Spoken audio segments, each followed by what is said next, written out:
Hello everyone, welcome to our channel. Today we're reviewing Fathers of Nation by Paul Bivita.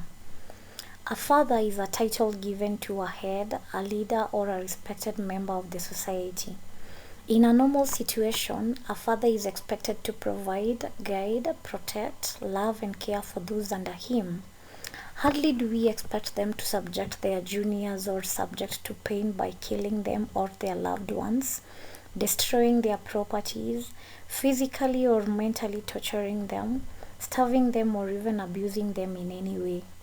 The title Fathers of Nation is used to represent different heads of states from African countries who, unfortunately, rather than being the leaders and the father figures we expect them to be, they are the ones practicing all sorts of atrocities against their citizens, therefore making the title ironical.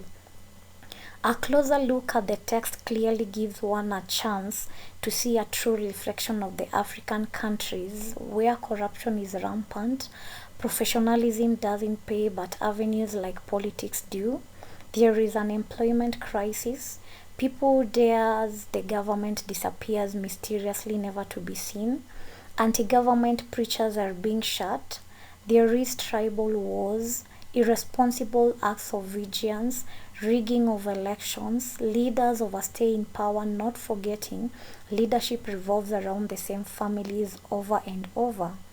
We can conclude that the title Fathers of Nations satirizes the situation in modern African states. Although this is a prestigious title given to a person considered the driving force of a home or a country, especially in Africa, that is, individuals who helped drive away the colonial regime and also helped their countries gain self-rule under their leadership. In the contemporary sense, fathers of nation are basically the heads of states and the governments, that is the presidents. The author also satirizes this title in that 50 fathers of nations or leaders, top brains and people's representatives, people or systems choice herein titled heads of state have met at Banjul in Gambia for a summit whose agenda is not clear.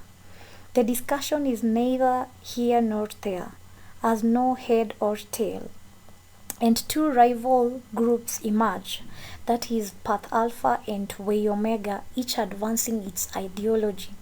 The debate seems directionless.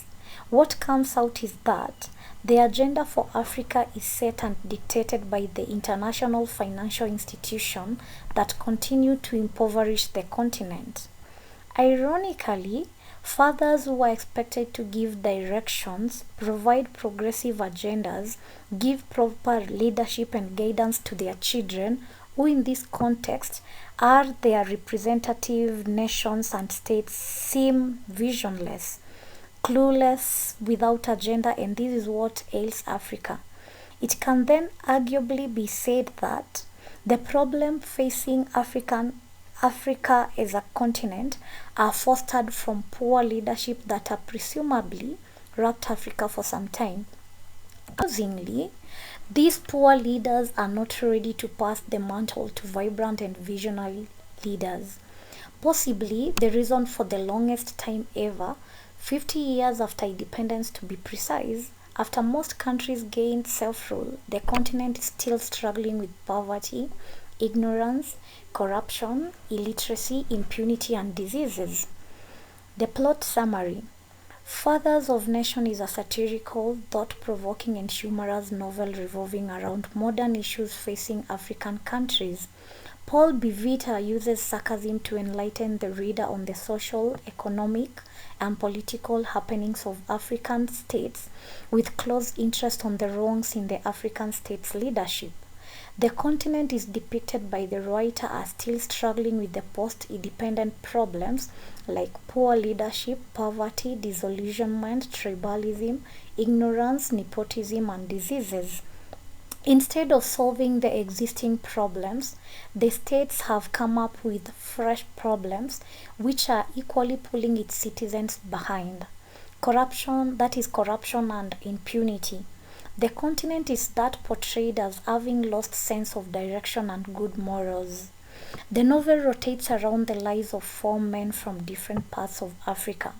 That is, first is Karanja Kimani, a Kenyan, a professor at the Institute of Development Studies in the University of Nairobi. He is also the ex-husband of Asiya Omondi and Tuni's father. Second is Comrade Melusi, a citizen of Zimbabwe.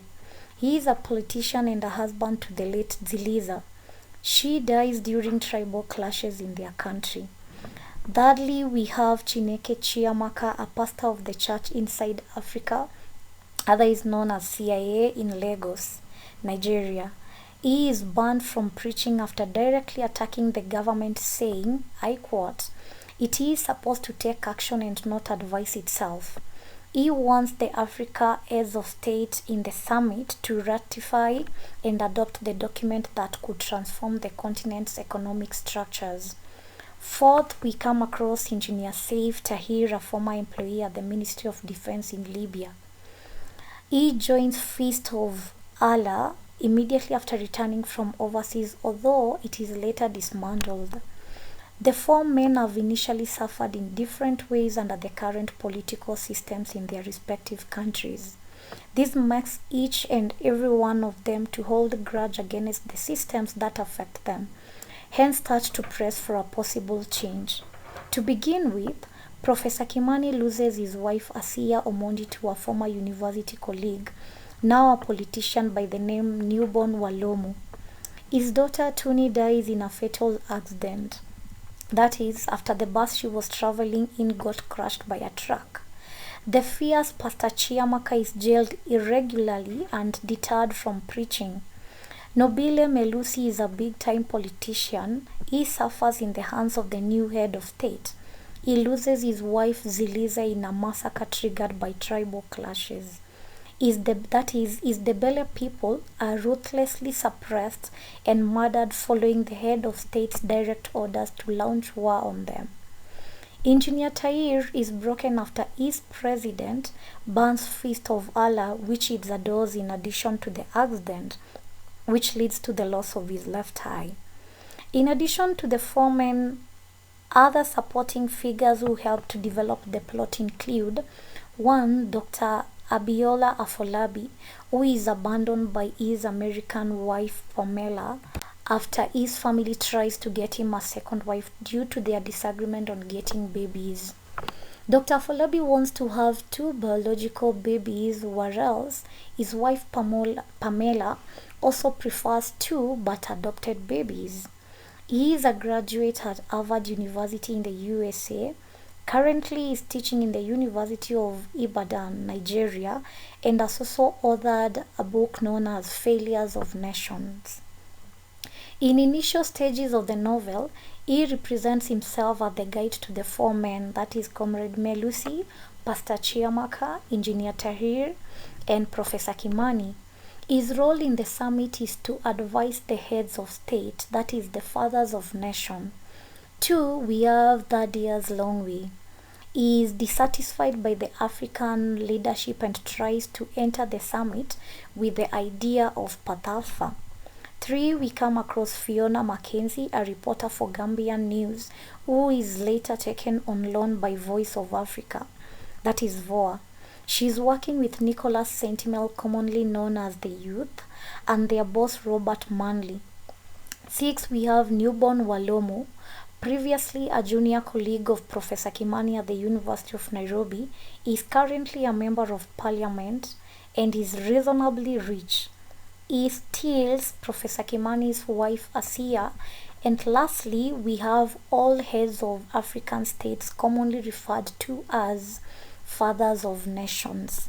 A summit of the heads of state is scheduled to take place in Banjul, the capital of Gambia. 50 heads of state are invited, including the Gambian head, who is supposed to be the chair of the summit, although he declines the offer and opts for another president to chair the summit. They are assembled and accommodated at Pinnacle Hotel, where they look forward adopting Way Omega ideology, which advocates for a common growth strategy of their citizens while enabling the donors to continue supporting the African nation through aids and grants. Minister Zinto highly fronts this ideology. A good number of African heads of state have overstayed in power. They are aged, they are corrupt, poor leaders, and dictatorial. For instance, President Didier Bangaura is quite aged. Bibo Dibonso has ruled for 40 years. King Jemba Jemba IV is a king in favor of hereditary leadership. President Wasiwasi has committed all sorts of atrocities, including ordering many coups, among others. Path Alpha from Agency for Governance and Development in Africa, otherwise known as AGDA, is the alternative ideology championed by Tad Longwe. Miraculously finds its way to the Heads of State Summit. Tadwe cunningly mobilizes Professor Kimani, Comrade Melusi, Pastor Chiamaka, Dr. Afolabi, and Engineer Tahir to use the trick to table their ideology before the summit in order to counter Way Omega. Path Alpha is a strategy that advocates for mobilizing civic or public discontent into will to change. This strategy aims to solve the problems some present heads of state find difficult too. The advocates of Path Alpha champion the strategy because they want to solve the problems owing to the fact that they have also suffered the ugly state abuse and do not want to suffer anymore. The summit comes to a close in an unprecedented way by the Fathers of Nations setting up a committee to conclude the matter. The committee set is given the name the Method Committee, which is chaired by President Bangaura, who is terribly confused because of senility. He uses two ways to make a decision on which strategy to be adopted. That is, the simple matrix by a toss of a coin and choice matrix. Unfortunately, either way, Path Alpha carries the day, meaning the common citizen wins. And to our chapter summaries. Chapter 1, which covers page 1 to 15. We've called it The Four Observers and Dr. Afolabi Meets Miss Mackenzie. The story begins with four strangers to the city and to each other from different parts of the continent checking in. In the evening, at the Seamount Hotel in Gambia's capital Banjul in preparation for the Heads of State Summit. First to arrive is Karanja Kimani from Kenya, a professor in the Institute of Development at the University of Nairobi, Kenya. He is assigned a room on the 4th floor, East Wing. He is followed by Comrade Nobile Melusi from Zimbabwe, who is assigned a room on the 5th wing who is assigned a room on the 5th floor of the South Wing. Then comes Chiamaka, a pastor at the church inside Africa, CIA in Lagos, Nigeria. Chiamaka is allocated a room on the 6th floor of the West Wing. Lastly, Saif Tahir, an engineer formerly employed by the Ministry of Defense in Tripoli, Libya, checks in and is booked on the 3rd floor, North Wing.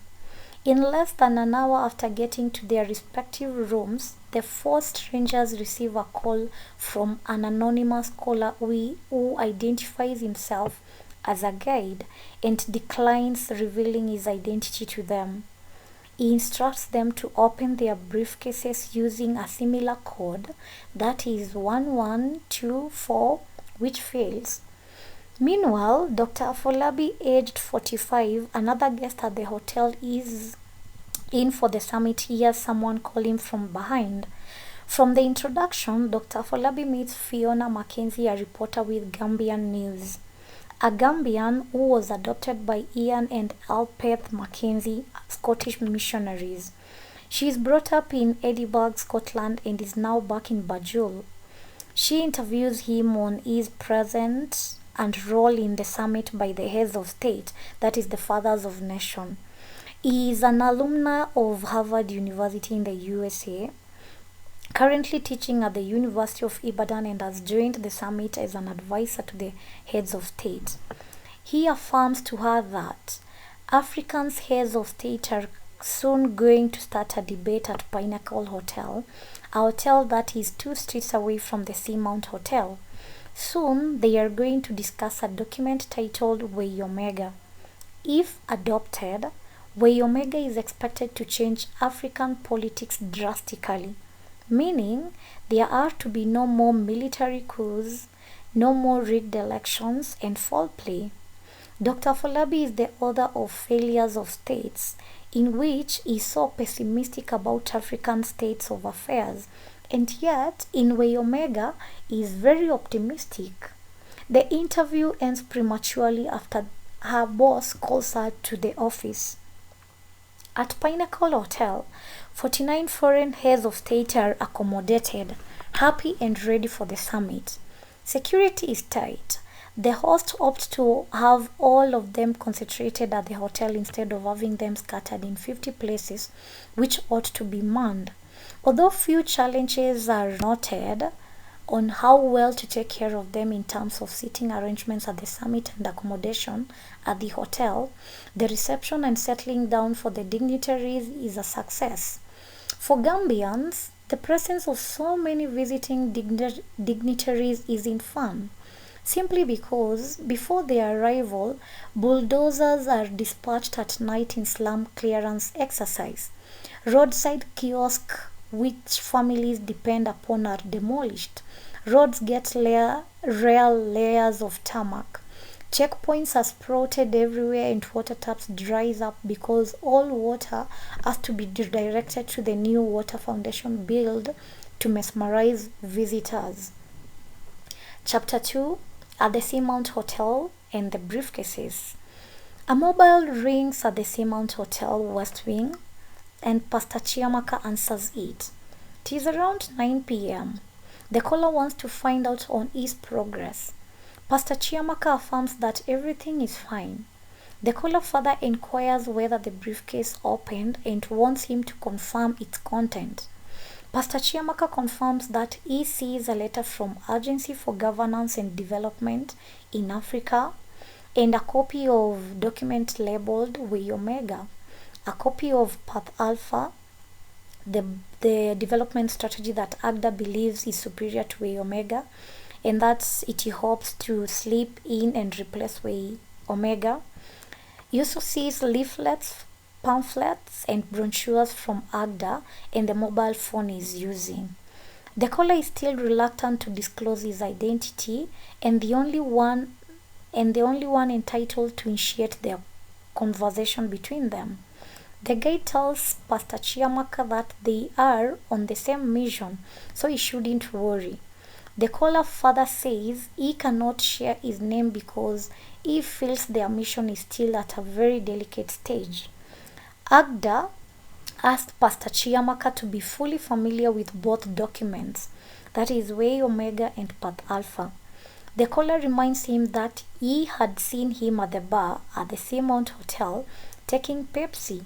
Concurrently, another mobile rings at Seamount Hotel South Wing, East Wing, and Northern Wing.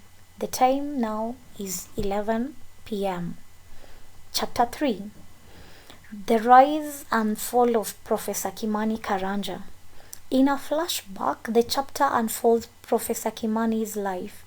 He joins the University of Nairobi directly as a senior lecturer straight from his studies at the University of Oxford. A month after his arrival, he launches a demanding debate in which he directs the University of Nairobi to henceforth strive for being relevant to the society rather than simply focusing on excellence in their work. 6 months later, his idea is adopted and the university revisits its official motto to, I quote, relevance to the society. This motivates him, and soon after, it starts a fresh campaign where he pushes for the university to be an agent of change, not a mere spectator of it. Around the same time, lecturer Kimani gets married to the love of his life, Asia Omondi, becomes a professor, and his life now feels complete. A global economic recession hits Africa. Jobs become scarce and the pay goes down. To get out of this crisis, donors demand for change in Africa if they are to continue funding it. Thus, the continent Africa has to make changes, and its donors are the ones to prepare, strategize these proposed changes, and then give it to them for implementation. Professor Kimani and his wife Asiya are blessed with a daughter, Tuni, who is named after Tunisia, her country of conception. Meanwhile, in the middle of the economic crisis, the Kenyan parliament stages an economic coup to improve on their remuneration.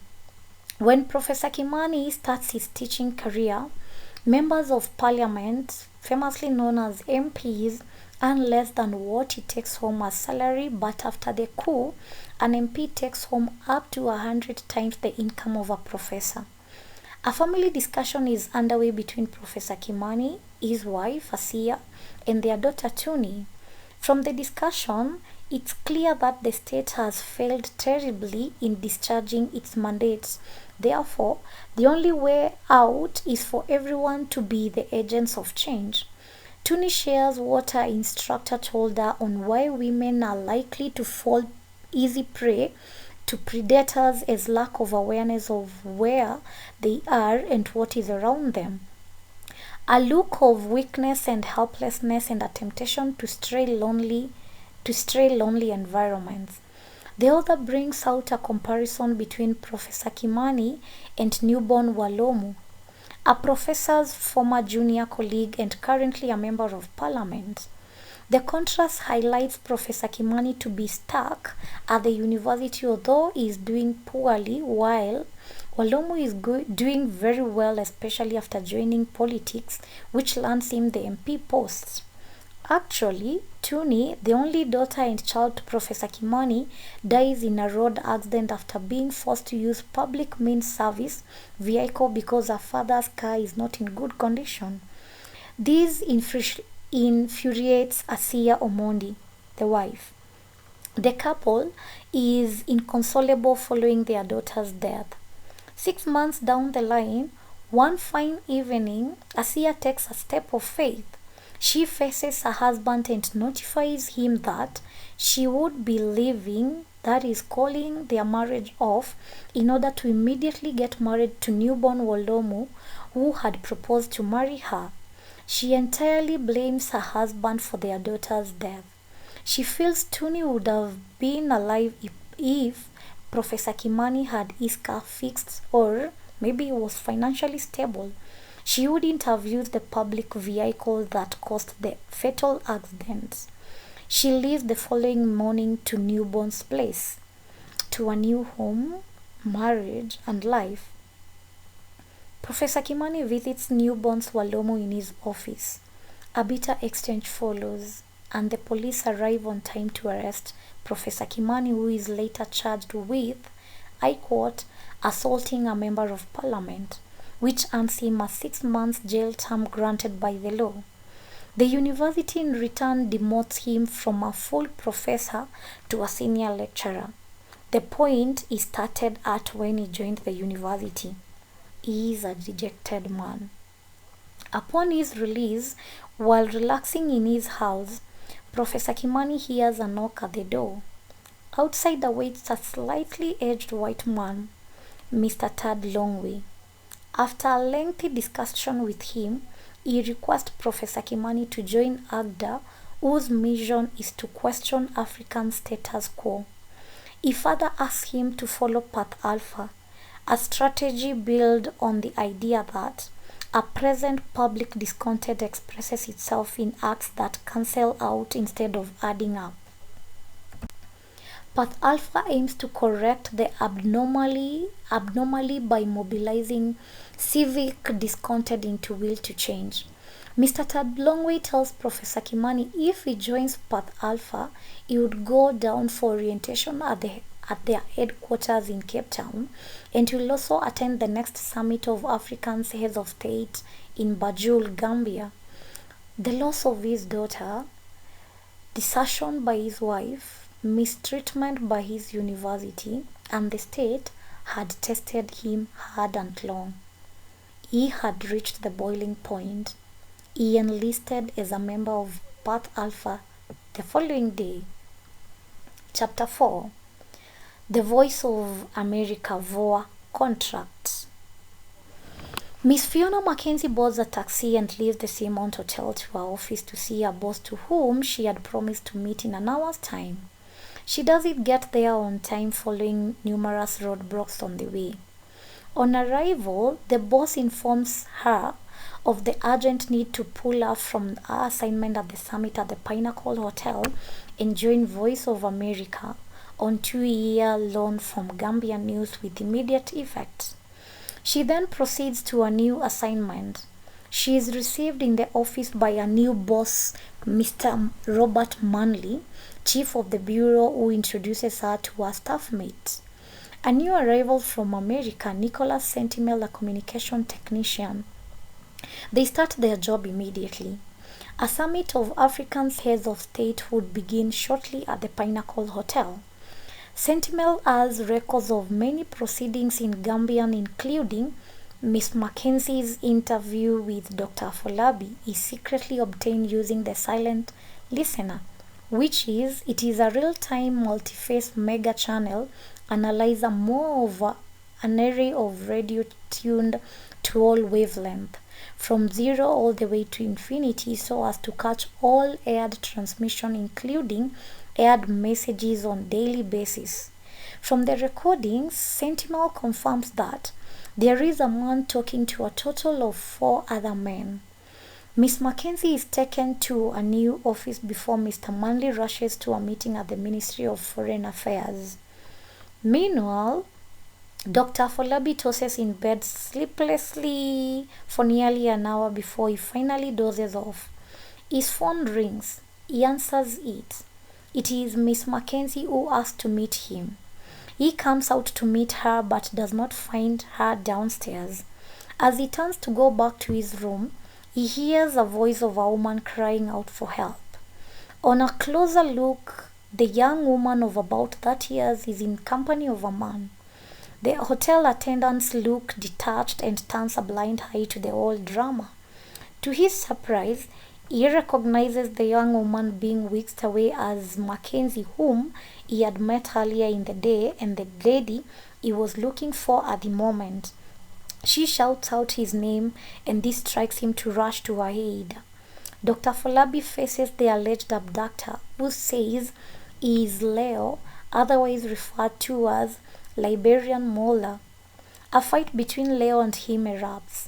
Dr. Afolabi wins the war and whisks Mackenzie away to his suite, where she attends to a scrap on his face before proceeding to the bathroom to fix her dress. A phone rings. The caller is Chiamaka. After the call, his mood darkens. Fiona Mackenzie shares a lot about VOA and the story behind Nicholas Sentinel's machine, the silent listener, which has recorded so many things in the last 2 days. They spent the night at Dr. Afolabi's suite. Chapter 5. Dr. Afolabi, the guide. Initially, Dr. Afolabi is invited to Banjul to serve as an advisor to heads of state summits. He had previously been a guest at the Foundation for Democratic Rule in Washington to give a keynote address at the annual conference, which gives him and his wife Pamela, that is a wife from Boston, US, a chance to visit her father, a widower who lives in Boston. He fondly remembers her dad through a watch that could help one check pressure and memory, among other things. Later on, while in a flight out of Washington back to Nigeria, Dr. Afolabi meets Tad Longway. Mr. Longway is the Director of Special Project at the Agency of Governance and Development in Africa. The two exchange pleasantries and contacts. From their talk, Tad Longway had listened to Dr. Afolabi's address, liked it and termed it brilliant. Mr. Longway is of the view that Africa in its present state has 2 new arrivals, that is corruption and impunity. Dr. Afolabi confessed to Tad Longway that heads of state have invited him to the summit to give them his views on Way Omega, although Mr. Longway introduces and proposes an alternative, that is Path Alpha, which differs from the former in almost all aspects. For instance, Way Omega is top-driven and lacks the will for implementation. Path Alpha, on the other side, is bottom-led and has that will. Therefore, he asks Dr. Afolabi to guide 4 Path Alpha travelers and adherents whom Agda is sending as observers to the very summit he is as an advisor. Mr. Tad Longway hands Path Alpha document to Dr. Afolabi and asked him to remain with Way Omega so that they could find a way to get their ideas across during the summit. Amazingly, on their arrival back home in Nigeria, Isa, their houseboy, reports that while the couple was away, somebody came to their house uninvited. When questioned who it was and why he had allowed him or her in without their consent, he goes blank and looks confused. He tries to block Pamela from accessing her bedroom, claiming there was someone and this might irritate her. Commotion follows. Then a man surfaces. Dr. Afolabi and the man converse in Yoruba. Pamela is dismayed at the unfoldings. She learns in utter disbelief that her husband and the man in question knew each other very well. Femi, the uninvited guest, is Dr. Afolabi's cousin. The two grew up together in Kanduma. Under strict instruction from their family, Femi brings a second wife to Dr. Afolabi, in bracket, the visitor in the bedroom, because, quote-unquote, Pamela was not giving birth. Pamela is not happy. Furious and angry, she runs out, only to reappear with a broomstick and chases the young girl, Nimbo, from a matrimonial bed. Femi discloses that the folks back at home schemed the whole plan. Pamela is worked up. She wants the two, that is Femi and Nimbo, to leave her house immediately. But to her surprise, Dr. Afolabi comes to their defense, arguing that it's late at night and that if the two have to leave, then that should be in the morning. Enraged at her husband's way of handling the matter, Pamela leaves that very night, and in a week's time, she calls Dr. Afolabi from her father's home in Boston, informing him that she had filed a divorce. Chapter 6. Comrade Melusi. The summit kicks off in Banjul, Gambia. Being the first day of the summit, the most important event of the day is the official opening of the summit with the 50 heads of state as the participants. Security at the venue is very tight. Comrade Nobile Melusi waited in a line to be cleared. His turn finally comes. He is found with a needle, one of the many things not allowed in the hall. There is an argument between him and the security officers, but he is cleared and allowed into the hall. In the meantime, in a flashback, more details about Comrade Melusi are tabled. He is having lunch with his visitor at Chiamaka restaurant in downtown Harare back in Zimbabwe. It's around 1:30 p.m. The restaurant is empty except for the two, that is him and his visitor. The Zimbabweans did not eat in hotels anymore unless someone else was footing the bill, like in this case. The economy had crashed. Lunch was the visitor's idea. He had told Melusi that there was a subject he wanted to discuss. His name is Tad Longway, a director at Special Projects at the AGDA, that is Agency for Governance and Development in Africa. The leader of Zimbabwe and Comrade Melusi had fought side by side for years, and that is why he used to call him Comrade Melusi. Comrade. Then Zimbabwe got her independence. A new national anthem was sung. In English, "Be blessed the land of Zimbabwe." Then in Shona, the language of Zimbabweans' largest ethnic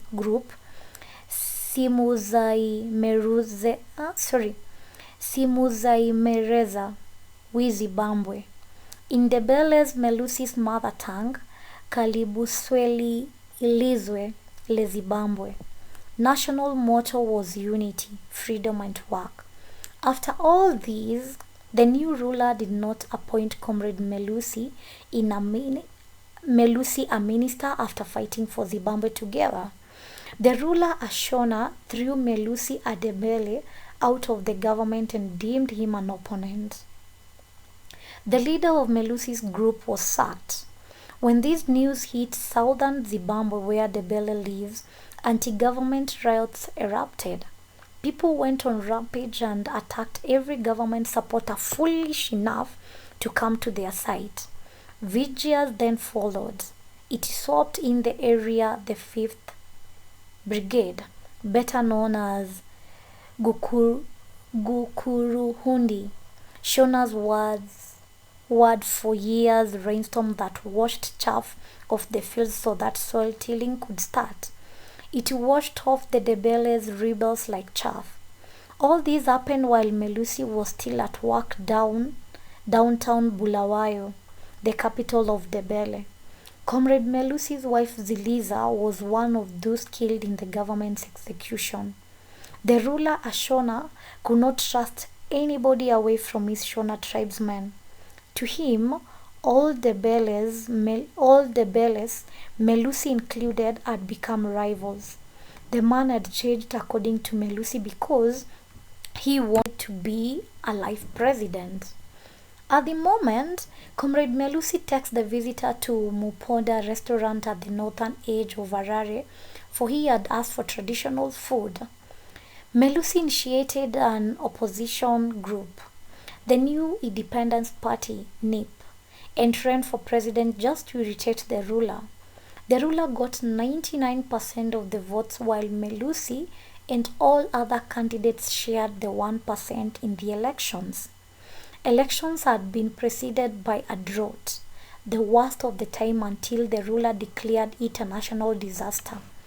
Moreover, the international community fixed on Zimbabwe a program called Structural Adjustment Program, that is SAP. With this, they knew the ruler would flop for everything spelled defeats. So his win was through rigging elections. Opposition leaders refused to unite and fight the common enemy. When they all lost, for half an hour, they declared the elections a sham. They had to come together. Joint disapproval of the mess-up election led to frustrations. So Melusi went back to his business. Inflation followed. Melusi had to relocate to a slum in a poor part of Harare. Then came Murambatisivina, Shona word for trash. Bulldozers went from one slum to the next, evicting residents by tearing their homes to the ground. All, including Comrade Melusi, were expelled without notice. Murambavina's real aim to the ruler was to prevent disease and crime, although rumors from reliable sources had it that the main aim was to punish the urban poor for supporting opposition parties because, true to it, disease and crime increased instead. Tad Longways clears the hotel bill and rushes out to his side pocket for another stack of American dollars. He hands it to Comrade Melusi, accompanied by a document titled Path Alpha, which he tells him that it contains the subject matter he wants them to discuss, that is, mobilizing discontent Africa in its present state into will to change it. Tad Longway asks Melusi if he would join the movement.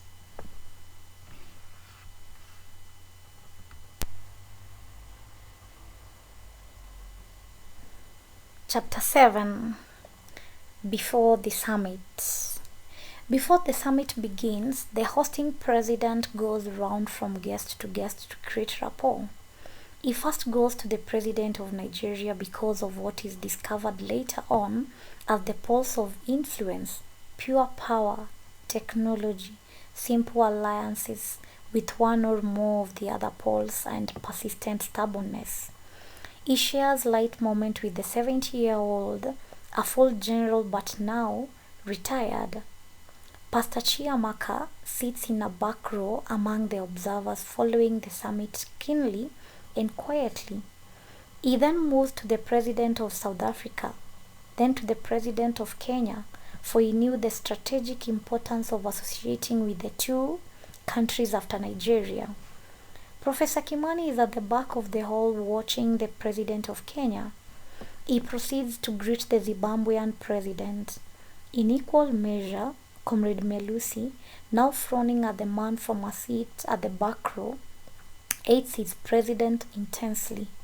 The Gambian president, who is the host, goes to greet the president of Libya, whose fame is pegged on his ability to refuse to abide and exercise power within the agreed rules. Ironical, right? Engineer Tahir looks on, uninterested. Engineer Tahir studies him from the back of the hall. Once he had been one of the man's greatest admirers. Not anymore. Chapter 8. The arrest of Pastor Chiamaka. In a flashback, the chapter introduces a reckless driver, Chiamaka. Most people hated him for his careless and reckless driving except for one person. That is his brother Obina, an evening student at the University of Lagos. Chiamaka adores Lagos.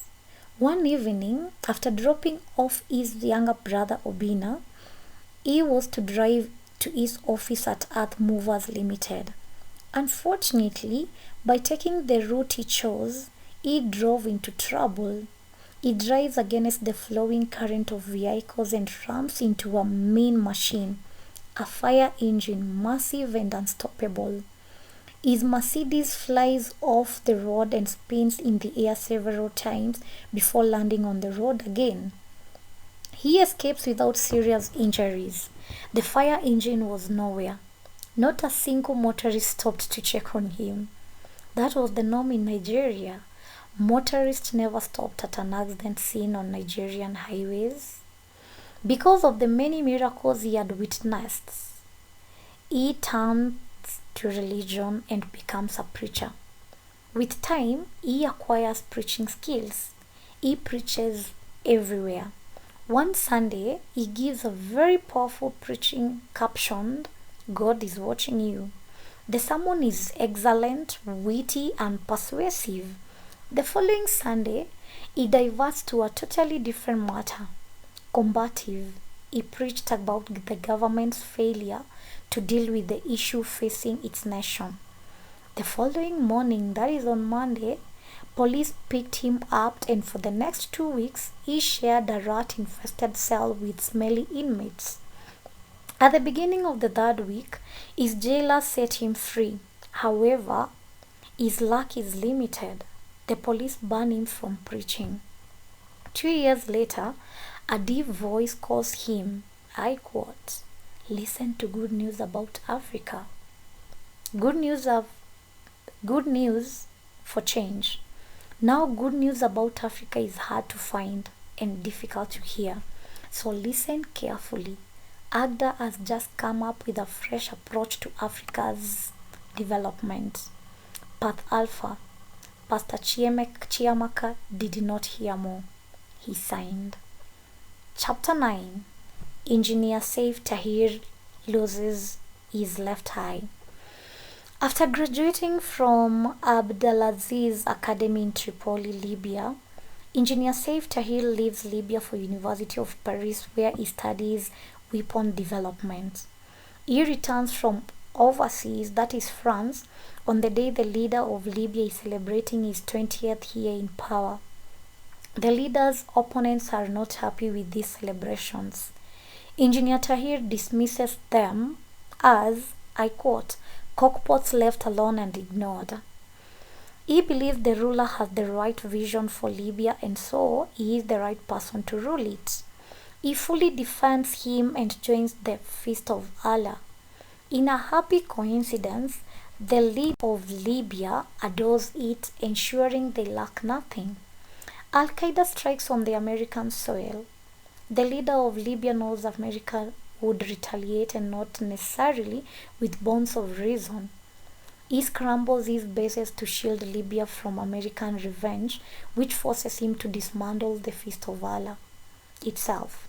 Unfortunately, Engineer Tahir would have to learn to live with anything, but not with the dismantling of the Fist of Allah. This was the beginning of Tahir's distaste for the leader.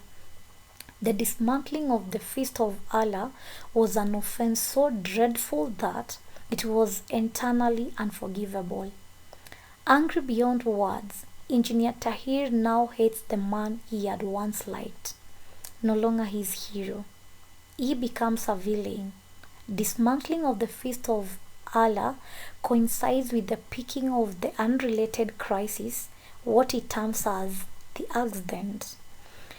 Engineer Tahir falls in love with Rama Mahmoud, a female member of the Fist of Allah and his junior staff mate at the weapon laboratory. He approaches her, although she doesn't say anything. She smiles, and after some time she says no. However, he misinterprets the sweet no to a sour no and reacts to it violently. Unwisely, he vows to retaliate. He slaps her in the name of administering discipline to her for shedding off her head veil in public, which is in violation of the Libyan culture. But the truth is, he does it to take revenge against her for rejecting his advances. Sadly, she strikes back and hits his left eye, slitting it open. That is the accident which fuels to its loss. Engineer Tahir is hospitalized and discharged after a month. Turned bitter and vengeful, he sues Miss Mahmoud in court.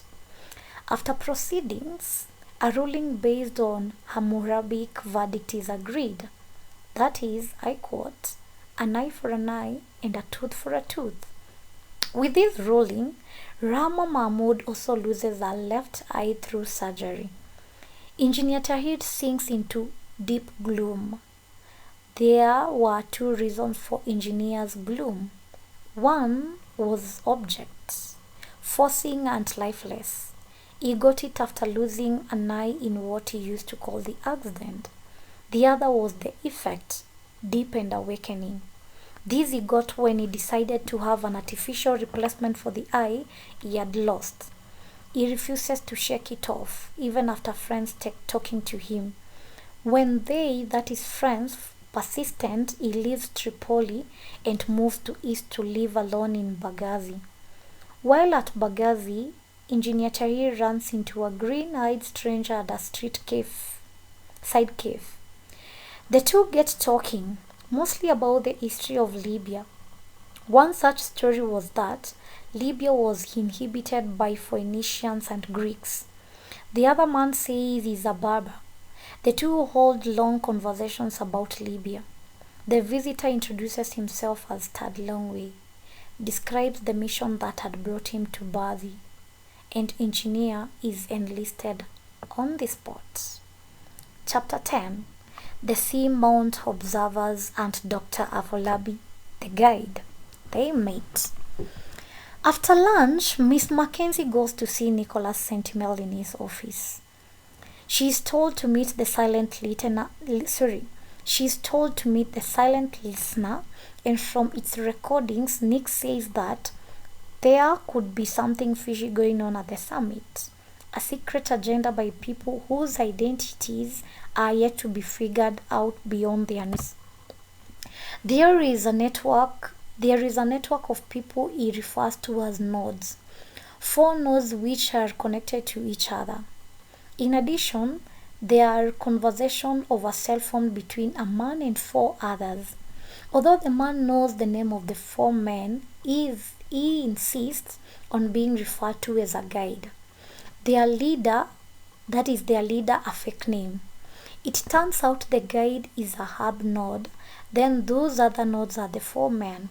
that is Professor Kimani, Comrade Melusi, Pastor Chiamaka, and Engineer Tahir. The four men, together with their guide, are at the Simont Hotel. Nick says he uses the global positioning system, that is GPS, as a way of determining the location. At the Simont Hotel reception hall, guests are flowing in. Miss Mackenzie navigates her way across the hall, dodging guests, and then makes some inquiries at the reception desk. It's later revealed the person on the second floor, central wing, room number 2059, is Tad Longway. Miss Mackenzie is here to check on Dr. Afolabi, but fortunately comes across Tad Longway at the reception. Using the telephone booth at the hotel, she calls him, pretending to have his valuable article in her custody, which he had dropped at the reception, which she manages to convince him to come and collect. He comes over and she gives him a key card to her office at VOA. He looks at it, then returns it back to her, claiming he didn't have any ties with VOA. He offers to buy her a drink, which she accepts. Elsewhere, Dr. Afolabi is preparing to go to bed, but before doing so, he plans to go through the notes on the president's debate one more time. Then someone knocks at the door. It's Miss Mackenzie. He ushers her in. They share pleasantries. She informs him that she has tracked Mr. Longway, suspecting he is the guide, and four mysterious men he is in touch with, but she doubts if he is the one. She inquires if Dr. Afolabi knows him, which he agrees to after some hesitation. He confesses to her that, first, he is the mysterious guide. Second, he knows Mr. Tad Longway, and that is Mr. Tad Longway, and four other people alongside Dr. Afolabi are working from the periphery of the summit and wants it to adopt Path Alpha instead of Way Omega. The two are rival groups. The greatest challenge is that Path Alpha is not even on the summit agenda. So Mr. Longway and his accomplices want Dr. Afolabi to help them get Path Alpha on the summit agenda. Dr. Afolabi has come to advocate for Way Omega, and he will, however, in doing so, draw in other alternatives, including Path Alpha. Dr. Afolabi, on learning that Nick is the source of all the information about the 5 people, that is, undercover people, is interested in meeting him. Chapter 11. Meeting the Guide. Pastor Chiamaka goes through the Pinnacle Hotel security's clearance formalities without difficulties and enters the dining room with ease. According to the program, heirs of the state should have had a small dinner at the Pinnacle Hotel the day before the real bouquet of the last day of their summit. Then, that small dinner at the Pinnacle Hotel was cancelled without explanation. So Chiamaka's planned to meet his president and ask him about why Omega fails. Chiamaka's mobile phone rings. He picks it up. The caller on the other end is in jovial mood. It is the guide calling. He informs him that he has scheduled a meeting that is soon to bring together Chiamaka, 4 other people, and the guide. He is invited to room 2059, central wing of the Simont Hotel. This is the room where the guide is. On the other end, Comrade Melusi is in bed, flat on his back, daydreaming about his late wife Ziliza. He reaches for his wallet and pulls out a photograph, then his mobile phone rings. Upon answering him, the caller reminds him how he almost failed the security test when the X-ray youth at the security nearly uncovered him. Comrade Melusi is also invited to the very meeting in an hour's time without fail. He resumes his business with his wife's photographs. In an apostrophe, he promises his late wife, that is photographed, that he will see to it that the person who killed her shall die. To emphasize this promise, he rises on his feet, stands at attention, executes a wobbly salute, and intones an oath. The following day, he swears he will revenge. Professor Kimani is busy brushing his teeth, preparing to retire to bed. The mirror before him shows he is loose everywhere. To begin with, his belly hangs over his belt like a half-empty sack. He tries to suck it in unsuccessfully. Secondly, his face has wrinkles like a dry prune. The folds of his skin run on the left and right of his nose down to the left and right side of his mouth. He tries to smile them away. They refuse to leave again. The flesh under his chin hangs and shakes. Was getting old a process of wholesale loosening? His mobile phone interrupts his physical analysis. He is invited to room 2059 Central Wing of the Seamount Hotel in an hour's time. Elsewhere, Engineer Tahir is all set to turn in. His phone rings while he is still engrossed in thoughts about his eye. The caller had left a note for Engineer Tahir about an hour ago. The caller reminds him that they will meet in an hour's time in room 2059 Central Wing. On the material hour, Dr. Afolabi arrives early. Mr. Longway had requested him to come early to broach the meeting with him before its commencement. Other participants of the meeting arrive. When all have taken their seats, Mr. Longway rises since he knows them all and they don't know each other. He leads them through introduction. Mr. Longway turns to serious business. He tells the four that, as the summit observers, they were there for 4 reasons. First, I quote, first, you're here because you see that Africa has problems whose solution its present state of state are simply not up to. Second, you're here because you believe Path Alpha will solve the problems, not Way Omega. Third, you're here because you have suffered ugly state abuse you do not want to suffer ever again. Finally, you are here because you want to address each of the above by making your heads of state adopt Path Alpha, not Way Omega. End of quote. Dr. Afolabi then takes over to describe how the mission is to be executed. Dr. Afolabi introduces himself and tells them that he is the one previously known as the guide. The four could not believe their eyes and ears. Dr. Afolabi explains that he had been invited to the summit as an advisor of Way Omega, while the four have come as advocates of Path Alpha, a rival group. Such being the case, he felt he couldn't openly work with them without appearing to undermine his official role. He also discloses that he studied closely both Path Alpha and Way Omega and felt duty-bound to balance his views on each of the document in the advice he will give to the summit. He seeks their forgiveness for playing, quote-unquote, strange under the circumstance, and they agree with him. Dr. Afolabi informs them that nations don't host summit just for the sake of amusing foreign visitors, and Gambia is not exception. They do so out of self-interest, and their presidents themselves usually accept the honor of serving as summit chair. But this time round, Gambia's president declines the honor because he expects the summit to turn bitter and the chair to end up pleasing some heads of state and displeasing others. Since he reckons he can serve his country's interest best if he pleases all and displeases none, thus he has declined the honor of serving as chair. Dr. Afolabi indicates that it's important to take care of this unique situation because the new chair has up his sleeves with a play he calls the trick, which is good for them. This play opens the door for Path Alpha.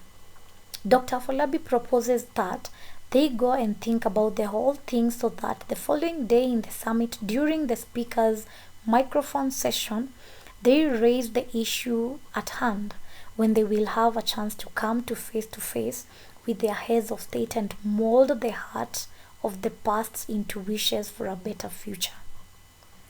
Chapter 12. The Summit. The national anthem for Gambia, our homeland, strikes. The Gambian president stands up and marches to the speaker's microphone, and seated before him are 49 fellow heads of state. He digs out from a breast pocket a prepared speech. He then reads it. In his short speech, he affirms that the task of the summit is to adopt a common growth strategy for their people, Way Omega. Then he officially declares the summit opened.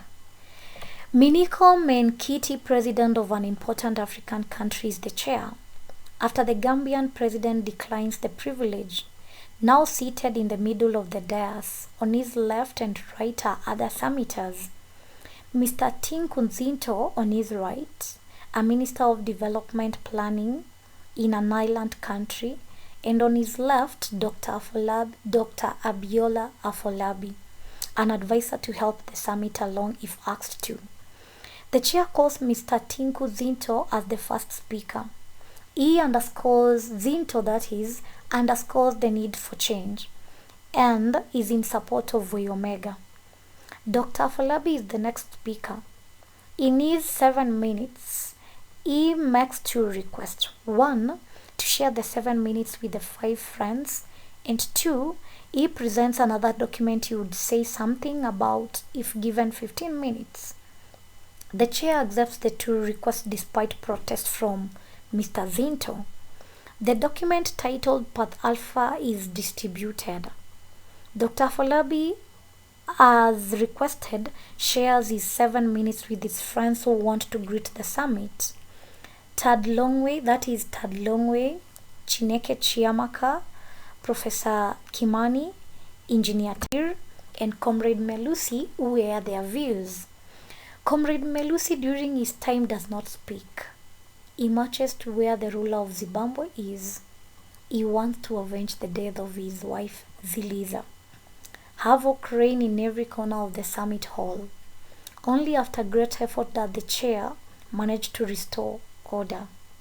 Dr. Afolabi then concludes by saying he had read both documents, that is, Way Omega and Path Alpha, carefully, and his opinion is that Way Omega is big on ideas and Path Alpha small on ideas. On the other hand, he says Way Omega is weak on the implementation of those ideas, while Path Alpha is strong on the implementation of those ideas. The debate by the heads of state gets off at a sluggish start. The heads of state then take a break and then come back after an hour. Some of the presidents who make their contribution are Didier Bangaura, Simba Ibarosa, King Jemba Jemba IV, Bimbo Dibonso, and Wasiwasi Wasiga. The latter is able to spot brewing trouble and introduces a new idea, the trick. He proposes 2 measures to relieve tension. 1, adjournment of the sessions. 2, asks a small group among the presidents, that is, Simba Ibarosa, Yamlaza Gamlozi, and Didier Bagaura, to form a committee and see how best the summit can proceed from that point. The meeting is adjourned. Chapter 13. Dr. Afolabi meets Nicholas Sentinel. It's evening. Dr. Afolabi visits Miss Mackenzie following directions she had given him. He is warmly welcomed. A few minutes later, there is a knock at the door. Nicholas Sentinel comes in, meeting Dr. Afolabi face to face for the first time. Dr. Afolabi had been looking forward to this great opportunity. He thanks Nick for having given him the tip of the trick that enabled him to put Path Alpha on the summit's agenda. Dr. Afolabi says that the African presidents condemns troublemakers, but ironically, some of them are trouble igniters. If the heads of state would have had prior knowledge of the trick, they would have plotted mischief against it. Nick reveals that a silent listener has told him that a method for choosing between Way Omega and Path Alpha had been found, and that the method committee has named it the Choice Matrix. Dr. Afolabi has organized for observer status for Miss Fiona Mackenzie at the summit the following day, and he says that he can do the same for Nick. Nick accepts and says he could ask his boss, that is Bob, Mr. Robert Manley, to tag along. They both leave. Nick fasts, then followed by Dr. Afolabi. Chapter 14. The home stretch. The summit meeting resumes. The mood is expectant. Hope and fear hang in the air in equal measure. Heads of the state hoped the method committee that had been formed the previous evening had done its work and found a method they will use to choose between Way Omega and Path Alpha. They fear their peak of committee leader might have killed this prospect even before it was born. Ironically, President Bangaura confesses to the heads of state that he had not read and will never read the documents, but still they choose him to chair the committee. There is change in the seating arrangement this time round in the summit. That is, Minister Zinto has moved to a place further from the summit chair to create space for President Bangaura, the chair of the method committee. The other two remain at the places they had sat before. Among the observers at the back row are 3 new faces. In addition, we've had Robert Manley, the chief of VOA Bureau, Miss Mackenzie, and Mr. Nicholas Sentinel. Mr. Longway, Professor Kimani, and Pastor Chiamaka are present, but Comrade Melusi is missing since he had been arrested the previous evening. The chair of the summit calls the meeting to order and gets straight to the point, the main business.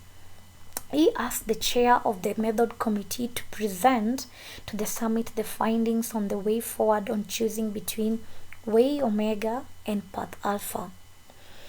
President Bangaura, the chair of the method committee, makes his presentation.